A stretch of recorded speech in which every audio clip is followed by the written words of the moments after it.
try loving me. All I ask is you will try loving me. Cause loving me ain't easy. I know it ain't. What's going on? It's your boy, the People's Champ, in the building. And let me tell you something. I am here with our candidate, Alfonso Daniels. Alfonso Daniels in the house. Can we give it up for Alfonso, please? Yes, Alfonso. We are here to get to know who Mr. Daniels is and also what it is he wants to do in our community and others. So he is going for a state position. Am I correct? U.S. House. U.S. House. You hear that? Dang. Ooh, we talking about big dogs. You hear me?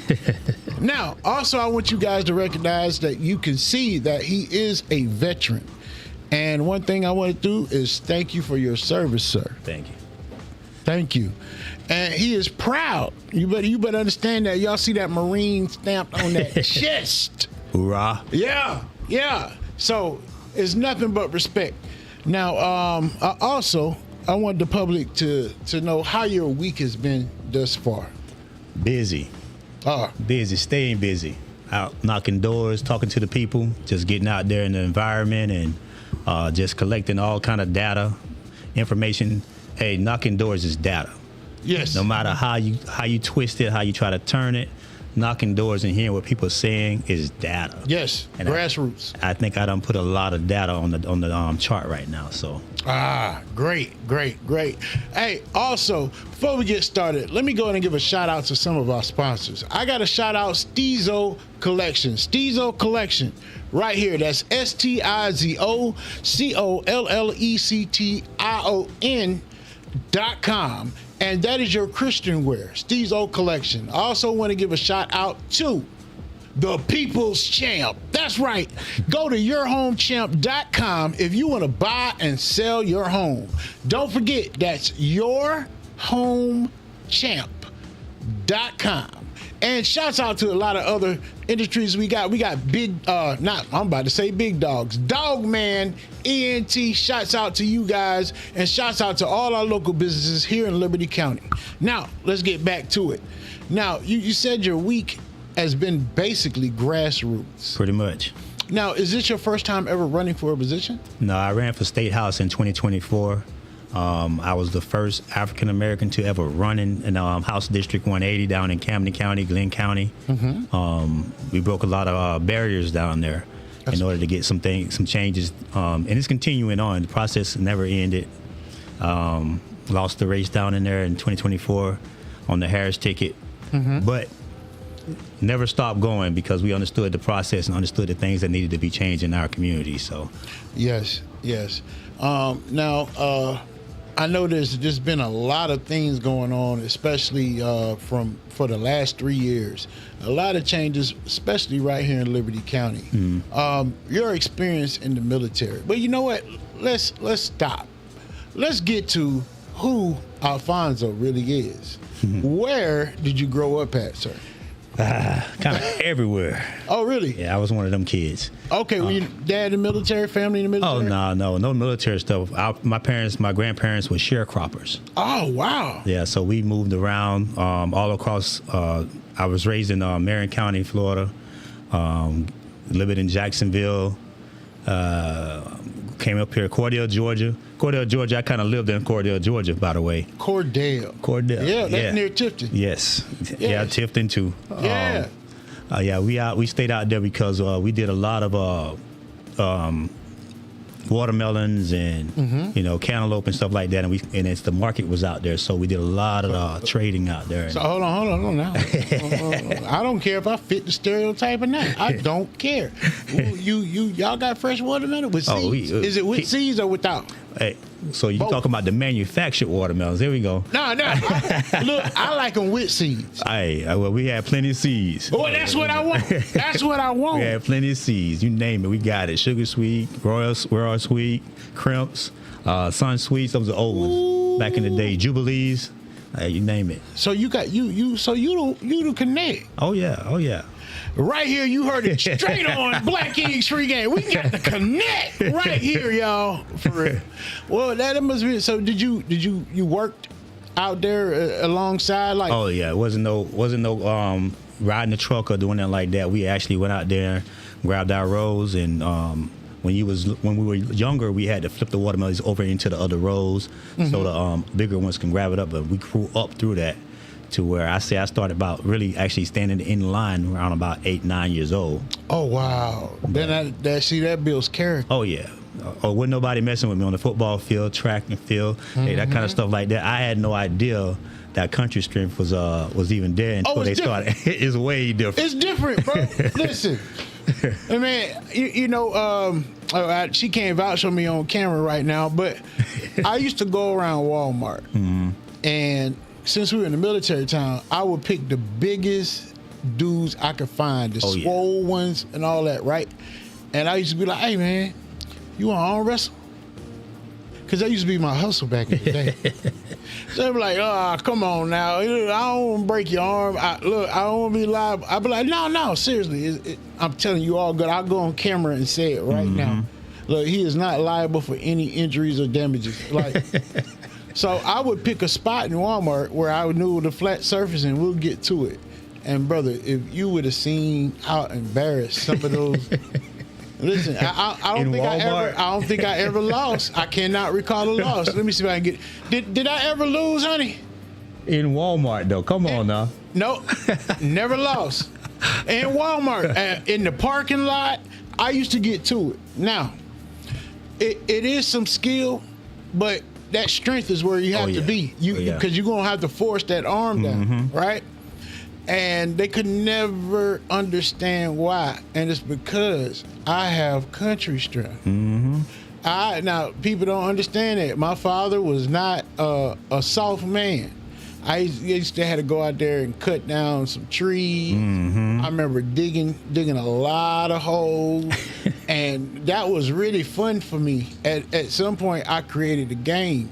And my game was working out there in the field. Your own little island, huh? Yeah. Well, I ain't never been all with the 6-pack and never had to have that. But that strength always been up. Oh, yeah. So, yeah, I understand what you mean with country strength, but I think yours is a little bit different. Any kid flipping watermelons at 8 years old. Hey, all you doing is straight up curls all the time and bench pressing. Yeah, that's curls and bench pressing. Man. So growing up on the farm, that means you were really connected. You were really connected to your family, whether it was by y'all talking all day or all just feeling each other's presence. Yes, that's amazing. So that you bring that up is some of the things that I miss out in my adulthood, because to me personally, when just thinking about that kind of stuff like that, it really builds the foundation of who we were as people when we did not have anything. Yes. And then when we started grasping and getting everything that we dreamed of, we started separating. We were more unified when we didn't have nothing. Yeah.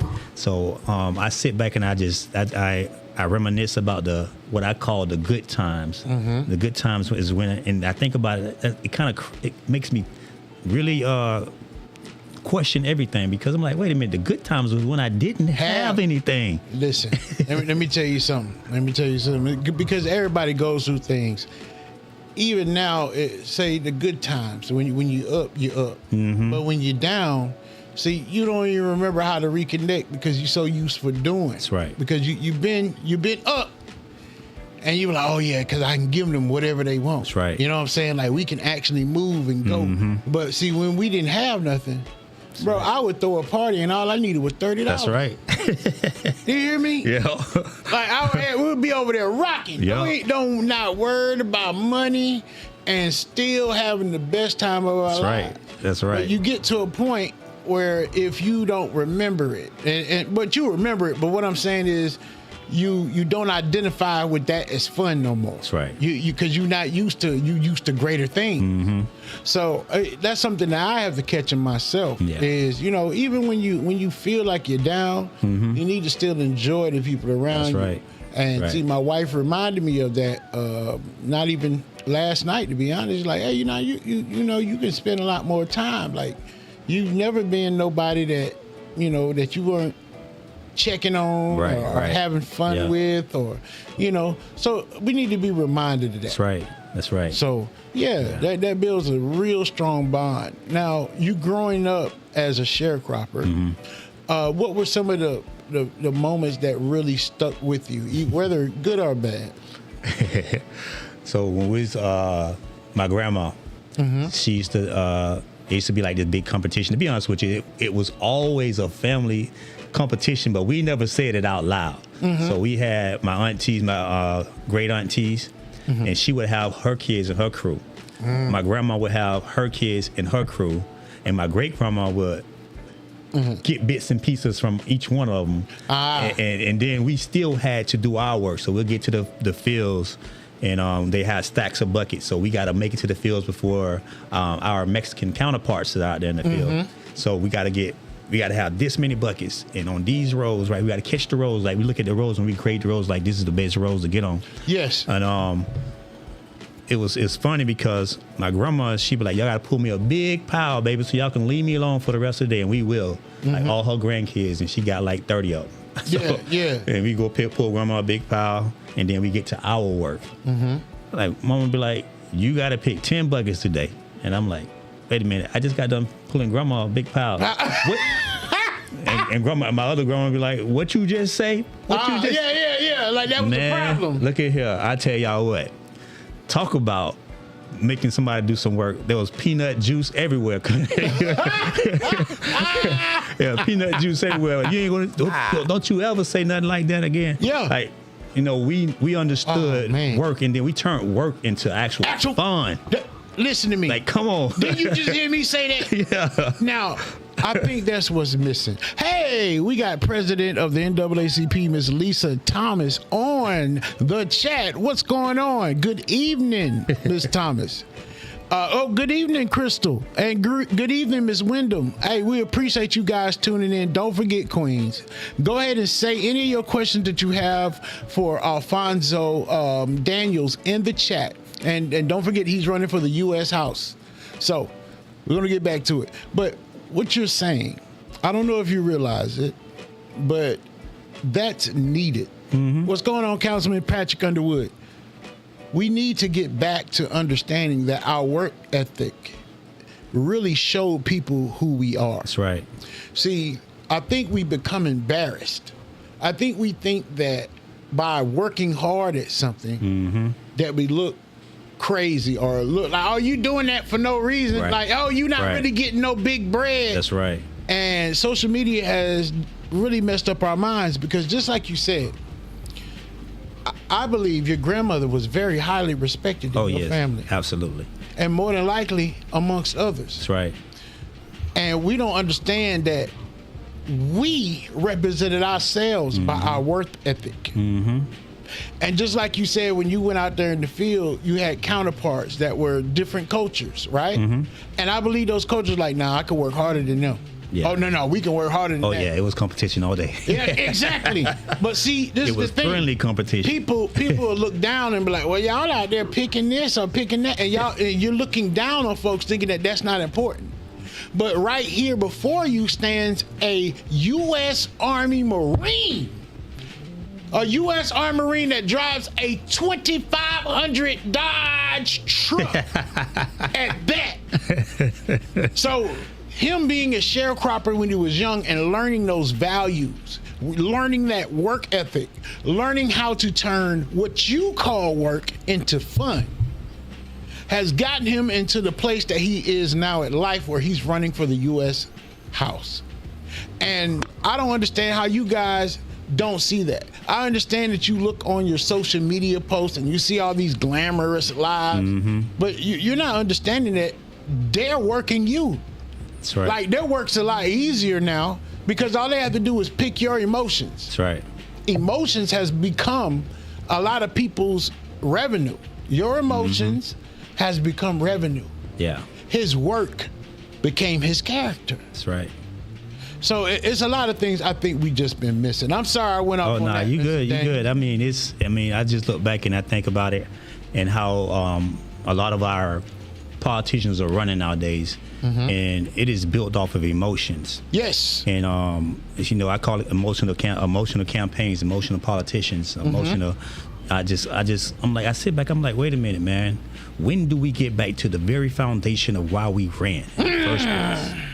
Who are we running for? What are we running to correct? Yes. And these are the moments that we must actually re-grasp, like come back to the foundation and like, this is for the people. Yes. What are the issues? Exactly. You know? And where's the solutions? And where's solutions? And that's how it goes. Do I know where the solutions are? Have I been a part of the problem, or have I been a part of the solution? Exactly. And how, if I know where the issues are, then I know how to fix them because I've been there. Facts. So. And that's what a lot of people need to realize. Look, if you have problems, you can voice it all day. You can try and bring attention to it. You can scream to the top of your lungs about it. But what is the solution to your problem? Are you screaming out the solutions to your problem at the same time? Yeah. Hey, I got a problem with this. Hey, but look, the solution is this, this, and this. That's right. Now you tell me what's wrong with my solution so I can fix my solutions in order to help me. And that's what we need to start coming with. Because I've been looking for people to represent me with solutions. That's right. I don't want any, well, I'm going to just fight this, or I'm going to stand tall on helping my people. But whoa, how are you going to help me? That's right. How are you planning on doing? Are you planning on helping me by just going in front of a microphone and saying, well, I'm here for my people and I stand for these people? Yeah. And then you go back to your office and you realize, oh, well, dang, I can't do it like that. Come back and tell your people, hey, this is what happened. I wanted to help you guys the way that you said you needed help. These are the things that are stopping me from doing that way. But these are the ways that we can conquer these issues in order to get you to the point to where you want to be. Talk about it. That's right. So if we can get on that page, I believe we can get a lot of stuff done instead of just going off this emotion. That's right. The biggest part of it, I walk up to the doors, they be like, what are you going to do for me? And I be like, sir, with all due respect, you know, normally when you say with all due respect, they be like, I'm about to get disrespected. I'm about to get disrespected. I'm like, sir, you know, with all due respect. So that's that military thing. I try not to say that, but like, oh yeah, I'm about to get disrespected. But when I walk up to people and I talk to them, and the first thing they come out, I'm like, what are you gonna do for me? And I be like, sir, with all due respect, I would like to hear what you want me to do for you, because a lot of times politicians walk up to them like, hey, I'm going to do this, this, this, and this, but you haven't heard the man's problems yet. You haven't heard the young lady's problems yet. And my biggest thing is I'm going to build my platform, what I have been doing. And when I say collecting data, that's what I mean by data, because my platform is built off of the problems that the people are having at the doors, at the kitchen tables, you know, the light bill, you name it. And basically, one of our biggest problems right now across our district and across the whole entire United States is education. Education, yes. So educating people on what the issues are and who's actually in your purse, in your pockets 24/7. Local, state, federal. They're mostly impacted locally, and they don't even realize that the local impact is what's just eating them up. Yes. So they speak on issues and they be like, the federal government doing this, and you be like, foundation. Yeah, we're at state. It's actually not. Yes. So we're at state, and once we get an understanding of that, I think that people will be in a better position to think. That's right. Here locally in Liberty County, and y'all, I'm about to get biased. I'm about to be biased, but here locally in Liberty County, we've had some good superintendents. We also have a good one that just took into position. Her name is Deborah Frazier. Now, Ms. Frazier has been a principal for, I want to say, over 10 to 15 years. Ms. Frazier, if I said that wrong, don't you beat me up. I'm going off the top, okay? But she's been a principal or in education for quite a while. That's right. And now she is at one of our highest positions. And I know that she loves these children. The thing that I'm looking for is improvement in the areas, because she's already know what the problems are. That's right. Because she was in the system. That's right. And that's kind of who I would want on my board, are teachers that have been in the system. You know what I mean? All right, And understand it. Because when we come out and say I'm a parent and I want to run for school board, there's nothing wrong with that. I'm not saying anything's wrong with that. Right. But have you tried from within to change some of that things? Exactly. You know? And that's when you start running into situations. The situations of, hey, oh, well, I didn't know that there was a budget for that. Or I didn't know that you had to get this person's approval and this person's approval, and then it has to be sent up to the top, and then it's see we don't understand that. We think that, oh no, you can do it, you just don't want to. Cut and dry. And a lot of times it's not like that. That's right. But if you come to them with a solution and you tell them, hey, this is my problem, and I think that this is the way that we can solve it. Tell me if I'm wrong, because you're in the position and I'm not. I think people will be a little bit more accepting to that. And even the person you're trying to work with, they'll be like, oh my God, thank you for having some common sense. Yes, I will take this back. I will see what I can do. Now, the problem becomes, are they actually going to do that? Yeah, I was going to go there. Yes. Is that one of your people that are actually going to make motion? No. And that's what you'll start figuring out real fast. That's right. Yeah. You start figuring that out real fast. So I think that's a lot of people's misjudgment of how easy it is for you to be in the position you're going for. So I sat back and I watched. The reason why I came to this position the way I did is because everybody comes to it's almost a circumstance that actually drove you to do what you do. And mine was the school system. My child had got locked in a closet, or I call it a closet. It was like 6 by 6 for like 2 weeks. And wait, what oh do you yeah, mean? oh yeah, oh yeah. Ms. Lisa, I see it. It says kitchen table conversations are what is important. You're right. Absolutely, 24/7. Well, hold on now. You want to go there? The child was locked. He was locked. Well, not necessarily locked. Put in there. He's a special needs kid. Yeah. And they put him in there for 2 weeks straight. And he was like, he kept coming home. I was like, how's your day? So yeah, he's got that standoffish. Yeah. I'm like, what's going on? So grades come, and I'm like, oh, well, like I'm getting on him. I'm getting on my child. Like, you shouldn't do this. You shouldn't do this. You don't normally. It's not like that normally. Like, what's going on? So I'm really into it. I'm getting punishment. You're not doing this. You're not doing that. So I'm punishing my child, not knowing the whole time. Teacher done locked or isolated him and put him in a room by himself. And I didn't find out about it until my neighbor's child came and told me actually what was happening. And it was like, even then I was like, I still didn't believe it. My child had the smarts to know where my recorder was, and he took the recorder and recorded it. Oh wow! Like, they're laughing as he leaves the room. Oh, now that he's out of the room, now we can get our class started, and the whole class is laughing. That's what was going on. So I had to take them all the way to state just to remove that person.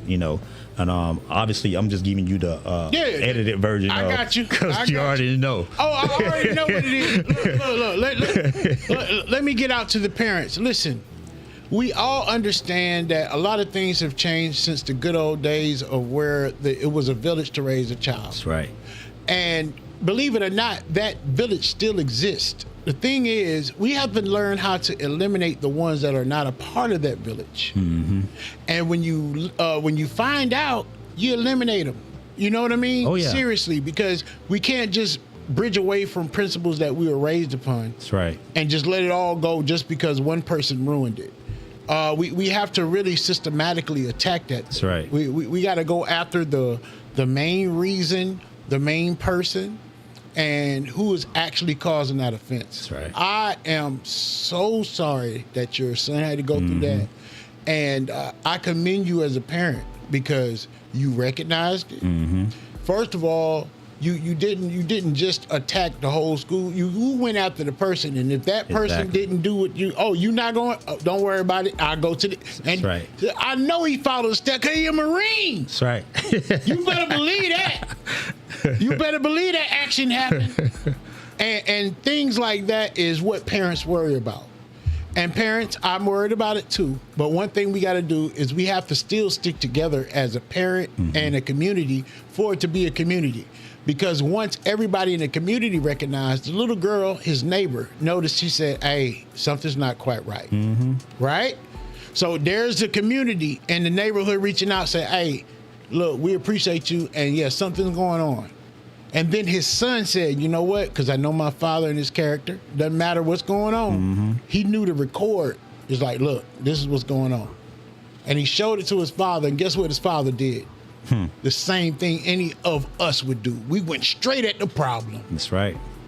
And that's what we need to do as a community. We need to stand together until people start showing us who they are. Because, yeah, are we taking a risk? We take a risk every day. Every day. But if we can't take a risk on each other in order that that's how we find out who's bad. We have to be a community. We have to be a community. But yeah, I really apologize that you had to go through that. And look, Miss Lee Thomas said, "Oh my Lord, what school system?" We're not gonna get into that. I can't imagine this happened in Liberty County. I'm ready to take action on this issue. No, he's already taken. It's already been taken care of. He's already taken care of it, and it was not in the Liberty County school system. Trust that. You already know we'd have been on that. Shoot. Lisa been up there. Oh no, we're not having that. Oh yeah, it's been over with. So we know you would have been on top of it, Ms. Lisa. Yes, ma'am. But yeah, I think you've done what you were supposed to do as a parent, and you got that person taken care of. Right. So make sure that no other parent. That's what my drive was. So I'll make sure no other parent had to go through something like that, and we pull that community together and make sure that we understood what was going on, and that's where I started moving forward from there. It's like, man, one issue after the next started coming right after that. Yes. Oh my gosh. Yeah. So that looking till you forgot it. Oh yeah. See, and that's the thing that people forget. Once somebody goes through an issue, and you know that, well, damn, okay, it wasn't difficult as when I say it wasn't difficult as to do it. He had to drive, and he notices like, hey man, I can. Now this I can handle now. Hey, I can come up with some solutions. That's right.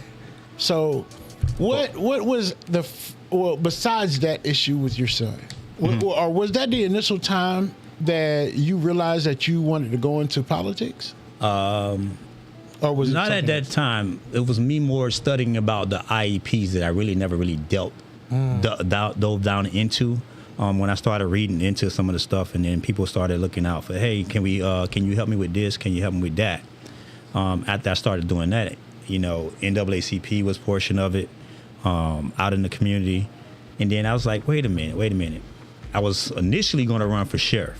And I was like, you need to run for sheriff. And I'm like, I'm good. I didn't want to do it because I'm sitting on the couch. I'm retired, man. What I want to do all this craziness for? Like, yes. But being the person that I am, and being community spirited, community service wise, I was like, wait a minute, we having all of these issues because I'm in my bubble. I'm in my bubble, and then this little incident, it's not a little incident, but that incident is what busts my bubble. Yep. And I'm like, now I'm open to the community, really open to the community. Like, wait a minute, I didn't know all of this was going in law enforcement, all of this was going in the commissioner's office, all of this was going in the city hall. Yes. I'm like, man, I need to wake up. Like, my eyes need to be open. And that's exactly where it actually started going. And I'm like, okay, I'm involved now. I'm here now. Yeah. I'm the voice of everybody that don't want to speak. Y'all don't want to go to these meetings. But I need y'all to at least tell me what you've experienced. Yes. So I can actually speak on the problems. Yes. So that's how I got into the politics. Yes. A lot of people don't know, as I've been told many a times, I don't know how to talk to them folks. Yeah, I'm being real gentle with the words right now. Yeah. But I don't know how to talk to them people. You have to talk to them people. Like, what in the heck do you mean you don't know how to talk to another human being? That's right. So that's something that I think a lot of us need to let go of, kings and queens. It's like we give a superiority complex to ourselves. It's like, no, we're not inferior to where we can't talk. That's right. Doesn't matter if your talk doesn't match theirs, your point will get across. And one thing is, awareness is key. That's right. Awareness, you are so right, Ms. Wyndham. Being aware is key. But speaking out for a community that didn't feel they can speak. Because you speaking for them gives them the power to say, you know what, I can speak up. That's right. I can speak. Yes, you can speak up. Speak up. Speak to the ones that you feel that can speak for you. Don't think that we're going to take it in vain. Does it hurt my heart? Yes. I'm not going to lie to you. Because I know you can speak up for yourselves. Because I hear you speak to us. So when it comes to these issues, I don't care if it does hurt my heart to know that I need to speak up, but I will. Yes. And that's what it is. Now, I'm not going to sit here and flex on you. It's the barriers. For me personally, I've been talking across the aisle practically all my life, honestly, dealing with diversity, dealing with other cultures, and especially being in law enforcement, in college, and then in the politics is exactly here where I'm from. So if I say where I'm from, everybody gonna know where the school's at. You good. Don't worry about it. Let them figure it out. So dealing with them has opened so many doors, not just for myself, but for everybody in the community, because those doors were closed. Yes. Now we're in the meetings before the meetings. We're, those are the things that, hey, we never know this, we never knew this. Now we want to come in. People want to know and get involved. Yes. So, like, I want people to be in these on these boards. Like, hey, I need you to be on this board because this board does this. You ask about this. This is the board you need to be on, and it's open. Yes. So, it's come to these meetings. One meeting that I go to all the time is the tax assessors meeting. Yes. And it's empty.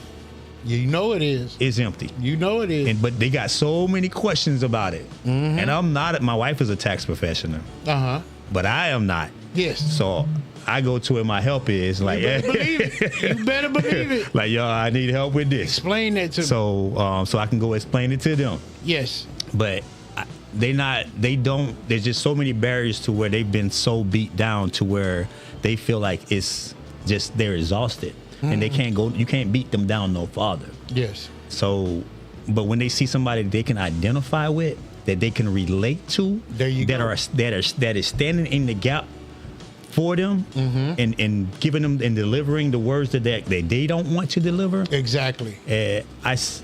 So it's inspiring. So I'm like, okay, I could do this for you. Like, yes. I'll be that word. I'll be that voice for you. I'll be that strength when you need someone to lift you up in those moments. So, and that voice.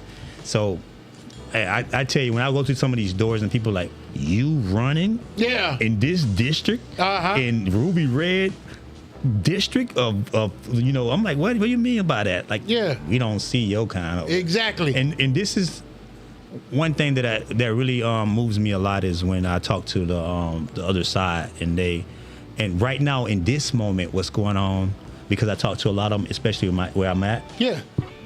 In this moment, what's going on is that they don't see what I see when I'm knocking on these doors.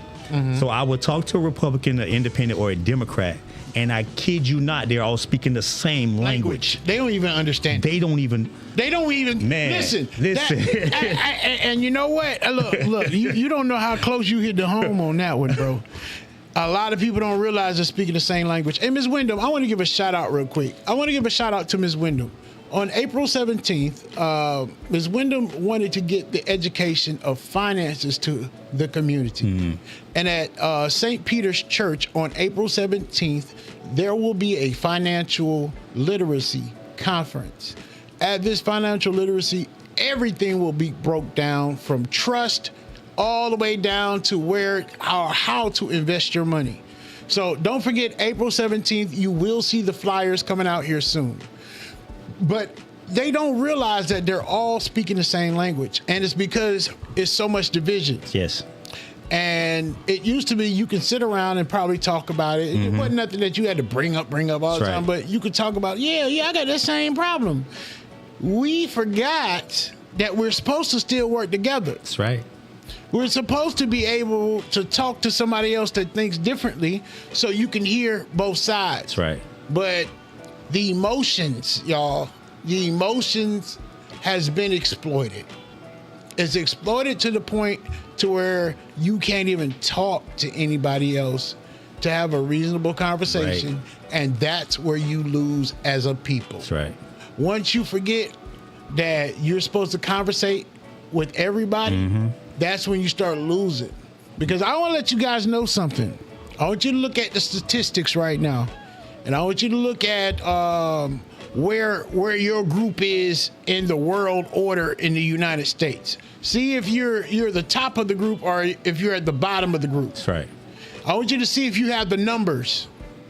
I want you to see if you have the numbers. Talk about it. Because if you don't have the numbers and you don't have the people in position, then guess what? All the things that you were concerned about, unless you're able to talk to the other side, is going to be moved to the side. That's right.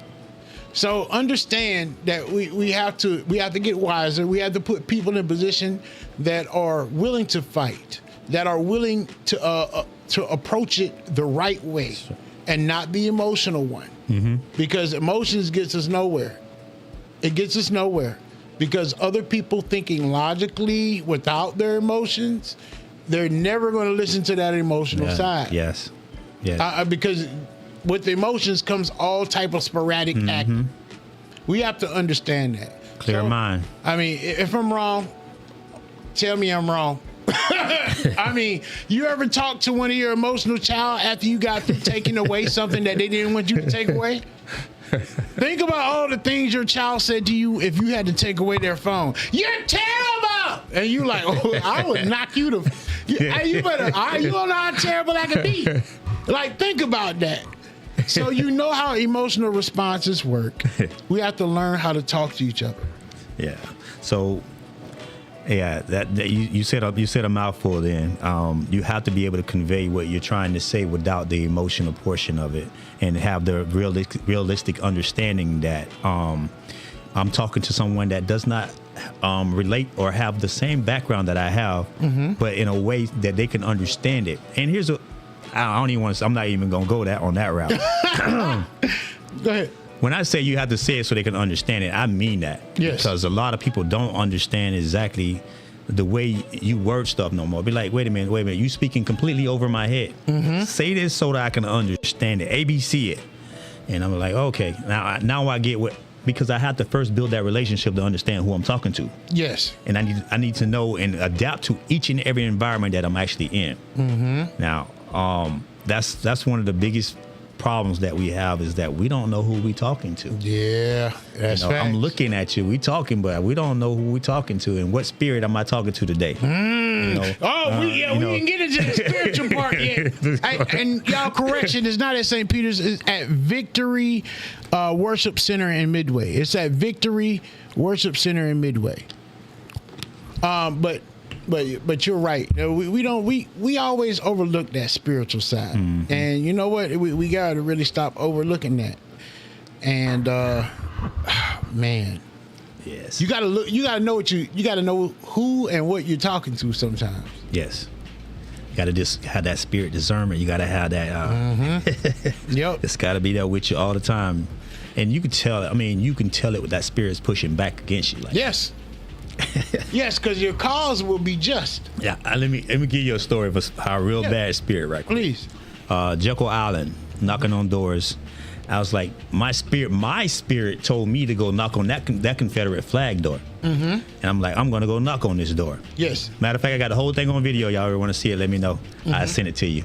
I went on, knocked on this door, and he's like, "What you doing on my door? You must be a Democrat." I was like, no. I was like, I'm just a person trying to serve people, all people. He's like, okay, well, you're still a Democrat. Get off my porch. I was like, okay. So I turned around and started walking off his porch, and my soul just said no. Talk to him. My soul said no. I turned around. I was like, if you don't mind me asking, what is it that you got against Democrat? And he just went to lean into it. Yeah. And I was like, got him. I got him to open his mouth and talk about it. Yes. Yes. That was all I wanted him to do, was open his mouth. And we sat there on that porch and we talked after he done told me to leave. Yeah. For at least 30 minutes. And that's awesome. least 30 minutes. And every time I see him to this day, he's like, you got my vote. Yeah, bro. Look, oh my gosh. If you knew how many times that has happened, oh my goodness. Oh, if you knew how many times that has happened, it's crazy. It'd be somebody that you least expect that you think, oh, that now, because you remember we stereotype now. It's the same type of stereotyping we do when we think that people are thinking something about us, right? We stereotype now. It's because, you know what I'm saying? Yes. So he went up there and he stereotyped the mess out of him. Yep. He stereotyped Sure the mess did. out of him, and the guy had sent him away stereotyping him, and then all it took was another response of, well, let me ask you this. Why? And I bet that guy at that moment was like, hold on, man. Hold on. What do you mean? Why? What you want to hear what I have to say? And I bet right then that's when God was like, see, that's all he needed to do. He needs somebody to vent to. That's right. He wants to know if he says it to you, are you going to be logical enough to understand and receive what he's saying? That's right. And they sat there and they talked for 30 minutes. That's right. And that changed that man's heart. Now, we get it mixed up because we like symbolizing everything. You don't know that person. You don't know it, because I had a neighbor. He lived right next door to me. And what do you think he presents right there on the front of his house? Oh, wow. A Confederate flag. Now listen to me. When we moved into that house, my wife knows how I am. I'm very vocal. So we had been in there maybe 2-3 weeks. I used to see him come out in his yard and everything. And I just went over there. I said, hey, what's going on? My name is Mark. What's your name? He told me his name. I said, no, look here. What's up with that flag? That's what I said. I said, what's up with that flag, Doc? He said, well, that's my family's heritage. I said, your family's heritage? I said, well, what's up with your family heritage to where you know what's attached to that, right? He said, yeah, I know what's attached to it. I do. And he said it just like, he said, my pop-pop, that's how he called my pop-pop. Yeah. My papa told me that before he died, he said, every man is the same. And he said that how did he put it? He said, every man is the same. Oh, and you can't judge a man by what the color of his skin is. He said, we got it wrong. He said, we got it wrong and we got beat for it. But anyways, we talked, and he was just telling me about his history. And then he was telling me about his family. He had kids in his family that were mixed. Right. And bro, it was just it was a good conversation. Yeah. And him and I had no problems. He would help me. He was an avid fisherman. He had a boat. He had pole. He had everything that I ever needed. Anything. He was there. Yeah. Was he different? Yeah. Oh, yeah. Hell yeah, he was different. Yeah. Yes. That same thing you just said right there is what we deal with in the military, because we all one big melting pot, and then we know the ones that where they come from. A lot of them ain't never seen a black person in their life. You know that. Some people ain't never seen, only on TV. Like, really, dude? Like, come on, bro. Oh my God, Mr. Alfonso. Yes. Mr. Daniel, I'll tell you how it works. Y'all don't understand. Some people have never seen a black person in their life. Population, remember? Only on TV. And they don't get that. But you do understand. Yes. You understand this part. You understand that in your bubble and in your circle, say you stayed in a majority black town, right? A lot of, I would say about 65% of people, it might lean to 70, have never left outside of their town. And y'all don't seem to understand that. So whatever's in their vicinity is what they know. No, that's it. That's what they know. That's it. So guess what? Whatever we put on that dang on TV is building people's perception of who you are. That's right. And I don't know of any positive. We used to have positive perceptions. We had the Cosby Show. We had Living Single. We had A Different World. We had all of these positive things that no matter how poor, no matter what area you grew up in, you had a positive role model to look towards. That is erased. It's been replaced with Real Housewives, and I've said this plenty of times. It's crazy to me how we can't identify our own issues and say, hey, we don't want that type of representation anymore because there are people who have not met us. Yeah. Yes.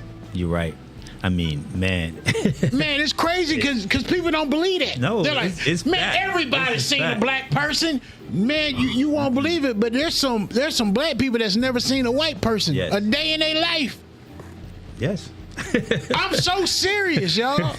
They've never seen a white person in the flesh. It's rather surprising when I like, okay, in the Marine Corps, it's like, okay, dude, you joking, like, no, I'm dead serious. We never did this, we never did that, and you guys are doing that. I'm like, dude, yes, the Marine Corps, the military. If we had a foundation, if our society was built the way we actually run stuff in the military, we'll be a better place.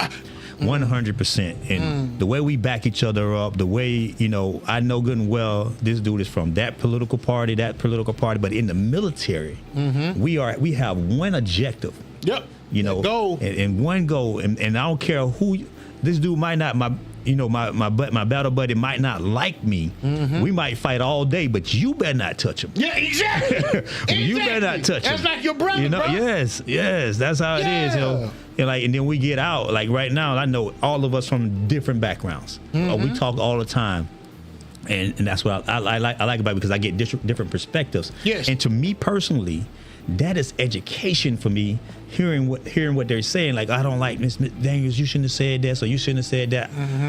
This is what I believe. People don't understand. The more that you feed me what the other side is thinking, that is education to me. Yes. That it teaches me how to work with you rather than go against you. So that builds those foundations that we need now in our political world and in our whole entire society. Facts. Facts, man.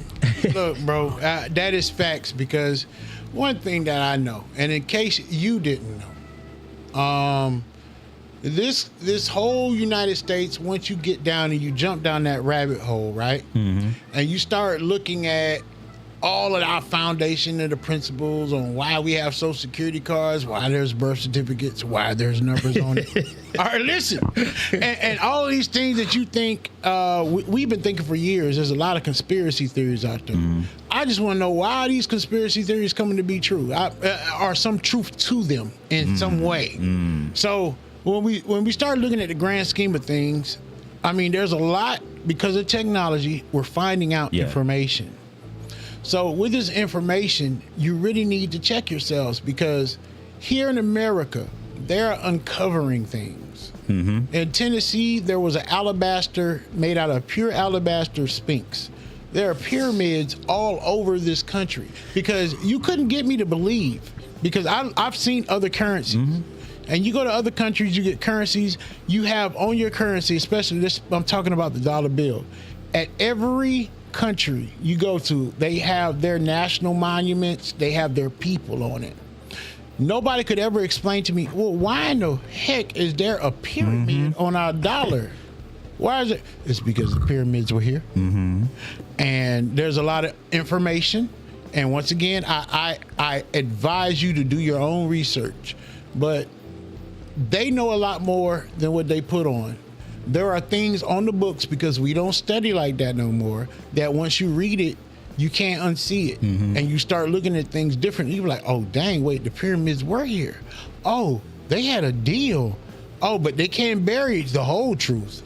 But they sure can wash it up to make it look like it never existed. Exactly. So when we go through this, brother, if you keep your eyes focused on the goal like you're telling me you're going to do, I see you doing well. Most definitely. I really do see you doing well. And look, I'm not trying to hold you. Look, I already got you over time. I think it took about 30 minutes. Look, I'm sorry, y'all. I want to talk today. But one more question. What is your overall goal that you plan to achieve by getting in this position? Well, from someone that's been pretty much coming from the foundation of where, you know, my parents, my mother decided she wanted to run away from my grandparents because she didn't want to work them fields no more. I tell you right now that working those fields, it did teach me a lot. Yes. It taught me how not to be embarrassed about everything, because I can walk around dirty with ripped up shirts and not have to worry about anybody saying anything, because guess what? I didn't care. So Yeah. same thing right now, the way I brush off a lot of the stuff that is going on in our environment. So you have to be built and understand. You have to have that Tough skin. Yeah, tough skin for a lot of stuff. And that's one of the things that put me in the position that I am, because I can deal with a lot of stuff that people can't do. I can take a lot of stuff that people can't take and wash it off with a grain of salt. I can only be upset about something so long. Yeah. So Facts. why am I going to put that energy into being upset about something like right now and just stay upset about it? So brush it off and keep moving on. But what I'm looking for is what I've seen out here in our community. So we have a infrastructure problem. We have an education problem. We have a healthcare problem. We have a child care problem. We have, you know, in some places we have a real bad law enforcement problem. So those things need to have proper oversight. Yes. You need to have workforce housing in places where, you know, we bring in an influx of people in, like for instance down south. We got the data centers coming in, and what are those going to do? We need proper research on that stuff. Some of these communities need they need federal dollars that they're not getting. We need broadband. You name it. The VA needs. We need more healthcare providers. Yes. I mean, we're struggling in so many areas, and then people are like, we need to fix this, and this, and we can't fix it all at once. So my overall goal is to basically attack the housing problem that we have, and gradually over time increase the federal minimum wage to a livable wage, because what we have right now is the cost of living is going up so much that people are still being paid in the same wage. It's outrunning their pay. So what we have right now is a front end pay with no back end take home, nothing to take home with. Yeah. At the end of the day, when you're done paying all your bills. So there's just so many things that must be addressed, and you know, establishing a perfect foundation is unrealistic.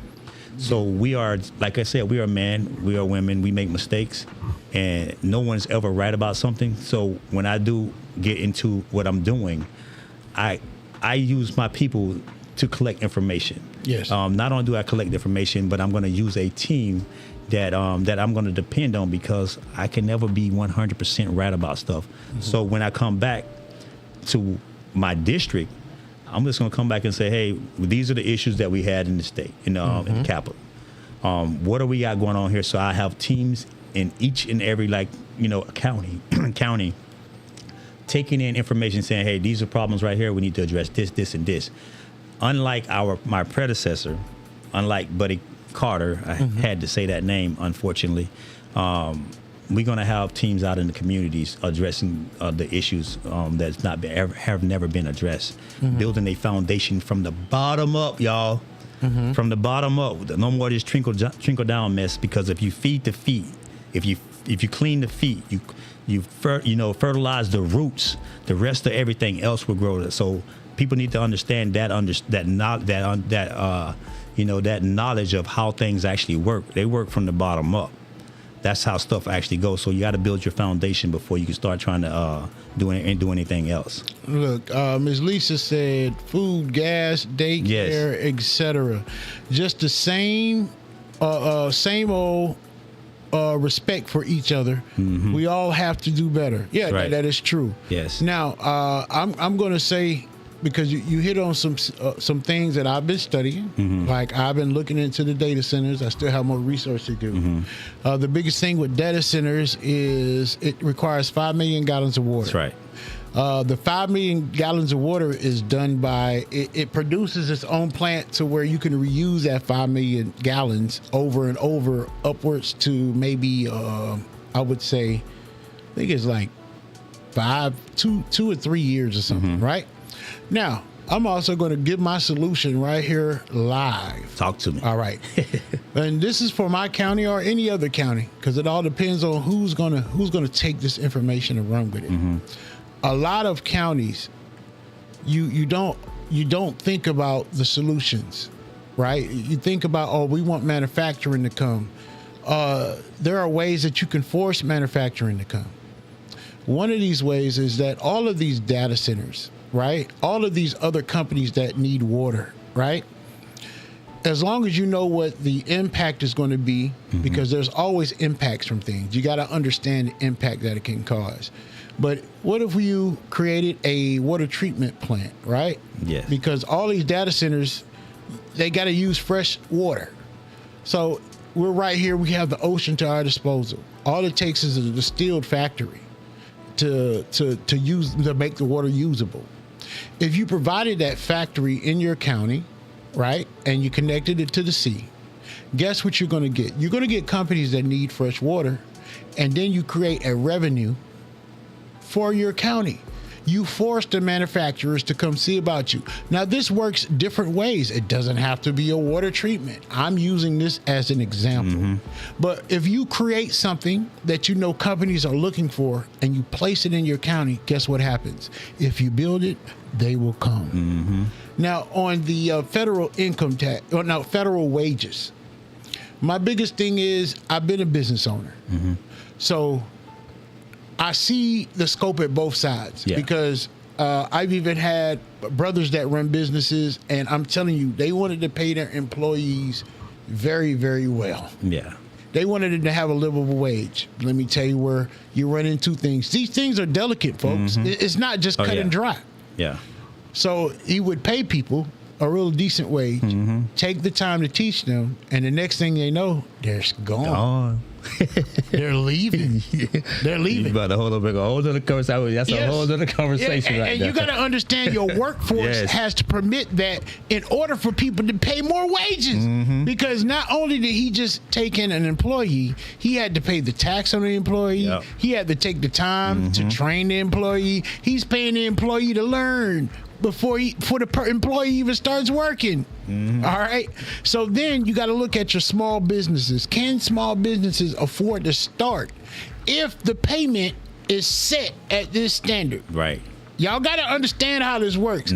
So if you set it too high, guess what? Your dream in order to open a shop will become very, very dismal, because you won't be able to hire nobody or afford to keep people on. So this is an issue that needs to be approached, but it needs to be approached the right way. That's right. And that's exactly what he said. He said, yeah, you got to figure out a way. He didn't say, oh, we going to get it up there and it's going to straight. No, he said, you know what? I think that these standards should be raised. He said, but it's got to be done the what? The right way. Right way. And see, I gave you guys just some insight on why these things are important, because you can't just go off with a nigga talking about, oh, I'm gonna pay people, we gonna get $21 an hour. All right, and you out there paying everybody $21 an hour, and then you like, well, shoot, I can't open my store, cuz I need you need what? You need $21 an hour. Exactly. Or you gonna run it by yourself. And then you ain't gonna have no See what I mean? We have to look at it not just from our one angle. Exactly. Put yourself in the other position and then come for your solution. You say, hey, well, the solution is, look, if you get a job, you have to stay at a job. And it's so many different things you got to do, because that's the main thing, is paying people that's going to be there for 1 week just to get your money and dip off. Yeah. Oh, yeah, you train them for somebody else. Yeah, you train them to go somewhere else. And that somewhere else might pay less. Yeah. They might not just, well, I don't like doing no hot dogs like that. They got better benefits. Yeah, they got better benefits. They just leaving. So, yes, people, remember that. And the way that we defeat that is to create a better workforce. Create our youth to understand that jobs are important, and to create and let them know, look, you can still chase your dreams, but you still have to work to build others also at the same time, so they can help you. Before we get off on that, when you said that, I want everybody to try to understand this right here. Our age and above, what we've done for our youth. I know people are like, why don't the younger ones vote? Right? I know I'm getting on a whole nother tangent here. Hey, talk, George. Hey, why don't the young people vote? Yeah. I've been hearing this for like the last 6 months, but I've been hearing it for a while before that. But I'm in politics now. The why people don't vote is because we as parents, we as grandparents, Preach. we have taken away. We've sheltered our kids so much that we've took away the things that we went through from them. Yes. So they can't see the impact anymore. Nope. Because we've taken it away from them. So all of that struggles and oh man, I went through this. I never let my kids go through this.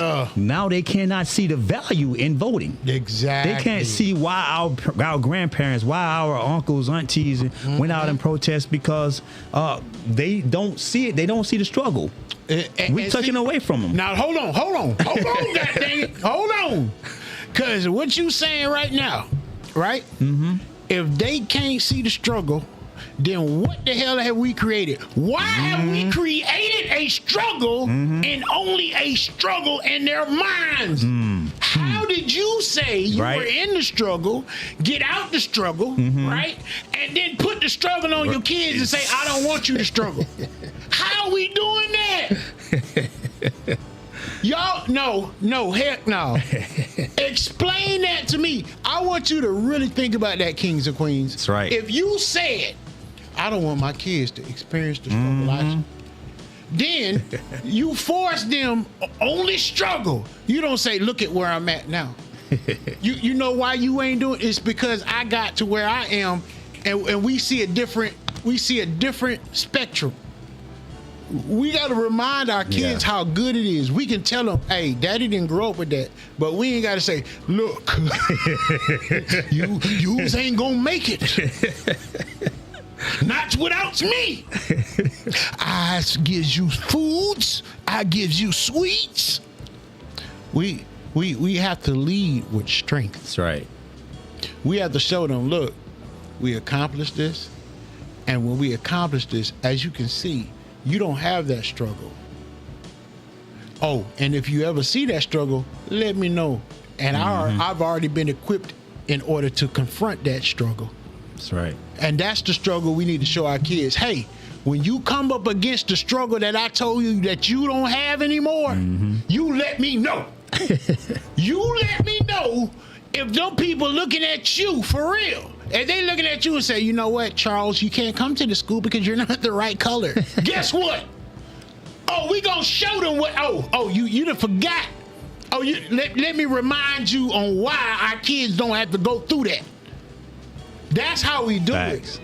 We don't teach them to confront something with presenting struggle first. No, because we got a right to beat them. You have a right to be there. So when you are met with that type of adversity, people that are trained in your community, Mr. Daniels, Miss Lisa Thomas, that's when we step up. That's what we've been looking for. That's what Mark Mosley, the people's champ. Tell me when you confront that struggle or that struggle is around you that we know we done already fought past, so we can get back to it. That's right. I'm so serious. I had to tell her, man, because I see a lot of that, and we forgotten what we done got past. We keep come on now. We gonna put it right here. No, let's go forward. Because everybody else come here. That's what built us. That's what. Thank you. Moving forward. Yes. Man, listen to me. Listen to me. I promise you, or I ain't even gonna get into that. But I'm just saying.